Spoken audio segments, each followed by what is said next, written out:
ولا تعجبك أموالهم ولا أولادهم. Et ne sois pas étonné par leur fortune ou par leur progéniture. Et quand on voit justement des fois on se dit subhanallah, al-mushrikoun, ils sont riches et ils ont de l'argent et ils ont des enfants et ils ont la santé et on est en train de dire mais ajib, et c'est beaucoup de gens ils se disent comment ça se fait qu'eux ils vivent dans l'opulence et dans la richesse et dans la santé et dans la sécurité et dans ci et dans ça, quand on voit en parallèle combien de nombreux musulmans vivent. Allah il a dit au prophète وَلَا تُعْجِبْكَ أَمْوَالُهُمْ وَلَا أَوْلَادُهُم. Ne sois pas étonné par leur fortune ou par leur descendance. إِنَّمَا يُرِيدُ اللَّهُ لِيُعَذِّبَهُم بِهَا فِي الْحَيَاةِ الدُّنْيَا. Allah ne veut que les châtier à travers ces choses-là. Ces choses-là qui nous étonnent, Allah il en fait châtiment pour eux. C'est pour ça qu'Allah il dit, dans l'autre verset, il dit لا تمدن عينيك إلى ما متعنا به أزواجا منهم زهرة الحياة الدنيا لنفتنهم فيه. Ne laisse pas tes yeux regarder ceux à qui on a donné ce bas monde, car nous ne l'avons fait que pour les tenter et les éprouver.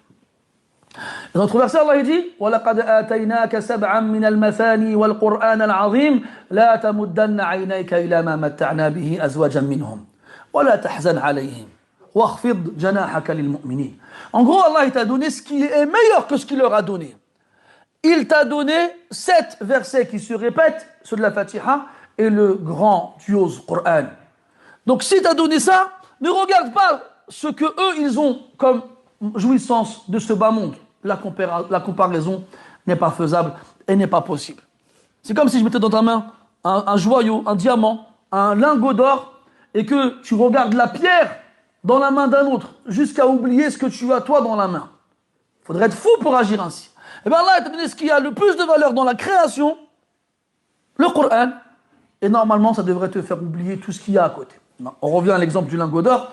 Si je te mets un lingot d'or dans la main et que le lingot il pèse 1 kilo et que tu sais que ça coûte beaucoup un lingot d'or, tu vas être omnibulé par ce lingot dans ta main jusqu'à oublier tout ce qu'il y a autour de toi. Tu ne vas pas être intéressé par autre chose. Je pourrais te mettre devant le nez des sandwichs, des crêpes, des choses que tu aimes en général. Ça y est, tu as un lingot dans les mains. C'est comme ça qu'on devrait se comporter, nous, avec le Coran. C'est pour ça qu'il dit, sallallahu alayhi wa sallam, dans le hadith, Man lam yataghanna bil Qur'an, falaysa minna. Et Sufyan ibn Uyayna disait, rahmatullahi alayhi, yataghanna ay yajidu nafsahu ghaniyan bil Qur'an. Yani celui qui ne se sent pas riche avec le Coran, il n'est pas des nôtres. Parce qu'il n'a pas compris la valeur du Coran. Al-Shahid, ici, Allah Ta'ala il dit, nous on est là, on les voit dans la richesse, l'opulence, le luxe, on les voit avoir des enfants, avoir des femmes, avoir la santé, avoir la sécurité, subhanallah. Mais n'oublie pas qu'Allah il veut les punir à travers cela. Innama yuridu Allahu li yu'adhibahum biha fil hayati dunya. Wallahi, tous les jours on entend des gens dans ce monde de ce genre de personnes-là qui vivent mal. Ils sombrent dans la dépression. Et pour oublier leurs problèmes, qu'est-ce qu'ils font? Ils boivent, ils se droguent. Jusqu'à quoi? Ils finissent par se suicider. Comment ça se fait qu'ils ont les clés de ce bas monde? Ils ont la richesse absolue, mais ils ne sont pas heureux. Ils n'ont pas trouvé le bonheur. Jusqu'à vouloir mettre un terme à leur vie parce qu'ils ne supportent pas de d'errer sans but, sans raison. Ils n'ont pas compris pourquoi ils sont là. Alors qu'est-ce qu'ils font? Ils préfèrent en finir. Parce qu'ils ne croient pas en une vie après cette vie-là. Le shahid, c'est que normalement nous, wallahi, on devrait prendre ça comme exemple, comme morale. On devrait en tirer des leçons.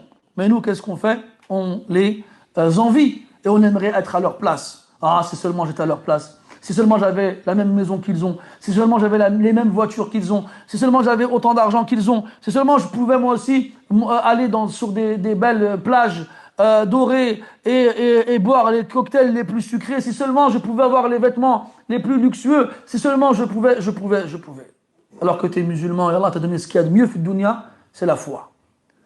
Et Allah il a dit dans le hadith al-Qudsi, le prophète a dit sallallahu alayhi wa sallam plutôt, Inna Allah yu'ti ad-dunya liman yuhib wa liman la yuhib wa la yu'ti ad-din illa liman yuhib.